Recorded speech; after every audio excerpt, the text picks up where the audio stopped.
Dear students, இன்றைக்கி நம்ம இம்பீடன்ஸை derive பண்ண போகிறோம் for RL circuit. RL series சர்க்கியூட்டுக்கு இம்பீடன்ஸ்க்கான ஃபார்முலாவை டிரைவ் பண்ண போகிறோம். ஓகே, நமக்கு ஆர்னா என்னென்னு தெரியும், ரெசிஸ்டன்ஸ். எல்னா என்னென்னு தெரியும், இண்டக்டன்ஸ். இசட்னா என்னென்னு தெரியும், இம்பீடன்ஸ். அந்த இம்பீடன்ஸ்க்கான ஃபார்முலாவை தான் நாம் டிரைவ் பண்ண போகிறோம்.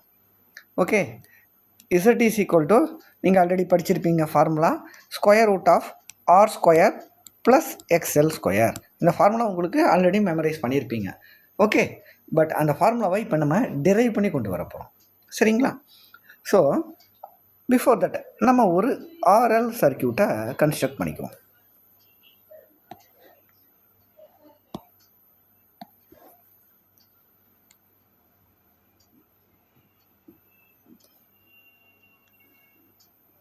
ஒரு ஆர் ஒரு எல் ரெண்டும் சீரீஸில் இருக்கு. Voltage across resistance VR, voltage across inductance VL. சரிங்களா? இது supply voltage V, current I. இப்போ நாம் ஃபேஸர் டயக்ராம் வரைகிறோம். இந்த ஃபேஸர் டயக்ராம் எப்படி வரைகிறது அப்படிங்கிறத இன்னொரு வீடியோவில் நீட்டாக கொடுத்துருக்கேன். திரும்பவும் ஒரு ரீகாலுக்காக அந்த ஃபேஸர் டயக்ராமை இந்த இடத்துல வரைஞ்சி காட்டுறேன்.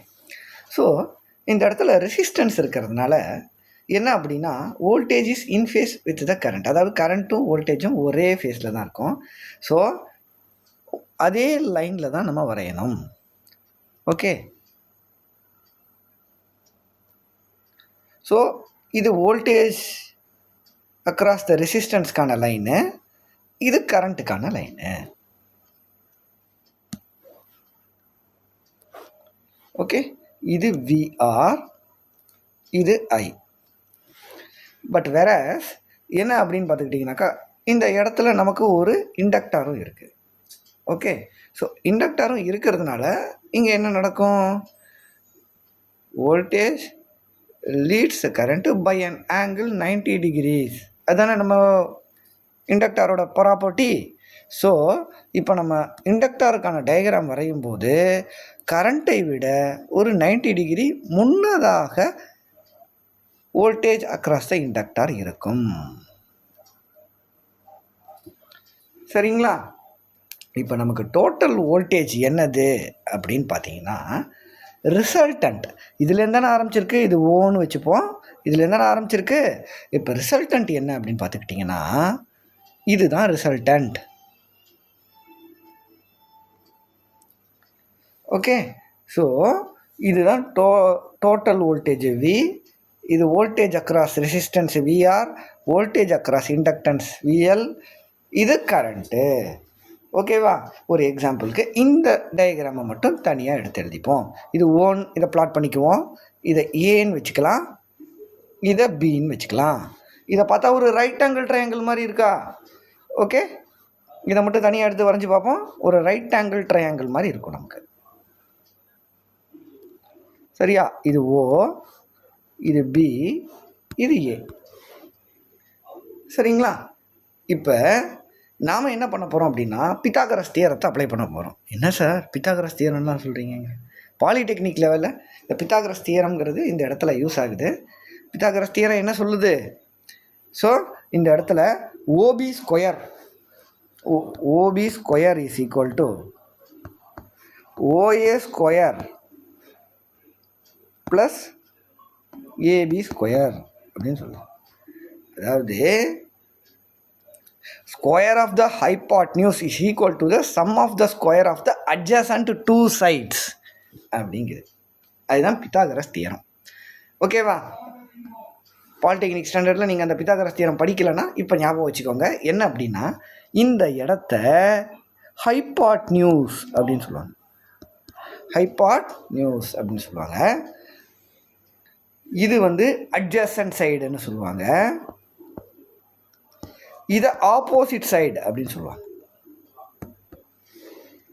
பித்தாகரஸ் தியரம் என்ன சொல்லுதுன்னா, the square of the hypotenuse is equal to the sum of the square of the two sides. Opposite side square பண்ணணும், அட்ஜசன்ட் சைடையும் ஸ்கொயர் பண்ணி அதை ஆட் பண்ணால் ஹைபாட்னியூஸோட ஸ்கொயர் கிடைக்கும் அப்படிங்கிறது. இதுதான் பித்தாகரஸ் தியரம். சரிங்களா? இந்த பித்தாகரஸ் தியரம் தெரியலன்னா கூட பரவாயில்ல, இந்த இடத்துல OAB அப்படின்னு எழுதிட்டு OB square is equal to OA square plus AB ஸ்கொயர்னு எழுதிருங்க. சரிங்களா? இப்போ இந்த OB அப்படிங்கிறது என்னது? இந்த இடத்துல பாருங்கள், O இங்கே இருக்குது, B இங்கே இருக்குது. ஸோ அதுதான் V. ஓகேவா? Total voltage V. சரிங்களா? OAங்கிறது என்னது? VR square. ஏபிங்கிறது என்னது? VL plus VL square. V square is equal to, இப்போ நமக்கு வெறும் V மட்டும் வேணும்னா என்னது? Square root of VR square plus VL square. சரிங்களா? இப்போ VR எப்படி எழுதலாம்? IR அப்படின்னு எழுதலாம். VRங்கிறது என்னது? Voltage across the resistance. Okay, voltage across the ரெசிஸ்டன்ஸுங்கிறது என்னது? IR தான். Voltage across the resistance I divided by R equal to VR.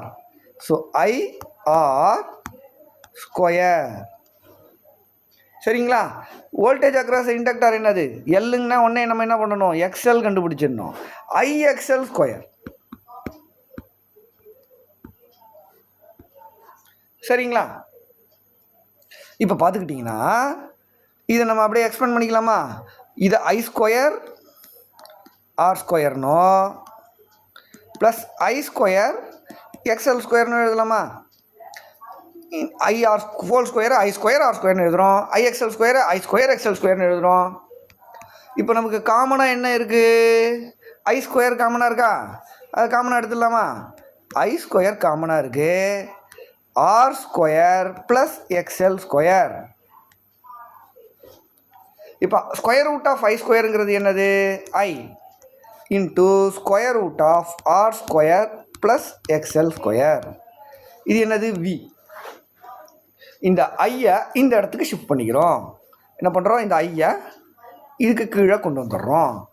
V by I is equal to square root of R square plus XL square. V by I is equal to என்னது? Simply Z is equal to square root of R square plus XL square. Zங்கிறது தான் impedance. இப்போ இம்பிடன்ஸ்க்கான formula வந்துருச்சா? So impedance is equal to square root of R square plus XL square அப்படின்னு நம்ம derive பண்ணியாச்சு.